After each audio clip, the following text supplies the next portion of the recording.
Team India star pacer Jasprit బుమ్రాపై మాజీ cricketer Mohammed Kaif సంచలన వ్యాఖ్యలు చేశాడు. గాయాల బారిన పడకుండా ఉండేందుకు జస్ప్రీత్ బుమ్రా జాగ్రత్తగా బౌలింగ్ చేస్తున్నాడని ఆరోపించాడు. ఇది ఆసియా కప్లో పెద్దగా ప్రభావం చూపకపోయినా ప్రపంచ కప్లో టీమిండియాకు తీరని నష్టం చేస్తుందని హెచ్చరించాడు. రోహిత్ శర్మ సారథ్యంలో వరుసగా బౌలింగ్ చేయకుండా జట్టు అవసరాలకు తగ్గట్లు బౌలింగ్ చేసిన బుమ్రా సూర్యకుమార్ సారథ్యంలో మాత్రం ఆరంభంలోని 3 మ్యాచ్లు 3 ఓవర్లు బౌలింగ్ చేసి ఒక్క ఓవర్ను చివర్లో వేస్తున్నాడని తెలిపాడు. సోషల్ మీడియా వేదికగా ఇందుకు సంబంధించిన గణాంకాలను ప్రస్తావిస్తూ ట్వీట్ చేశాడు.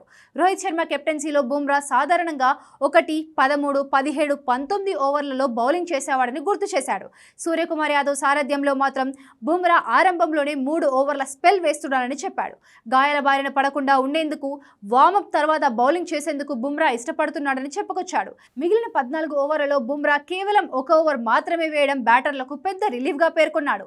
ప్రపంచ కప్లో బలమైన జట్లతో ఇలా బౌలింగ్ చేయిస్తే భారత్కు నష్టం తప్పదంటూ కైఫ్ ట్వీట్ చేశాడు. అయితే కైఫ్ ట్వీట్కు బుమ్రా బదులిచ్చాడు. ఇది నిజం కాదని పేర్కొన్నాడు. తర్వాత కైఫ్ కూడా రిప్లై ఇచ్చాడు.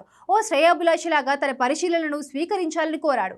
భారత క్రికెట్కు గొప్ప మ్యాచ్ విన్నర్గా ఉన్న బుమ్రా మైదానంలో దిగినప్పుడు ఎంత కష్టపడతాడో తనకు తెలుసని పేర్కొన్నాడు.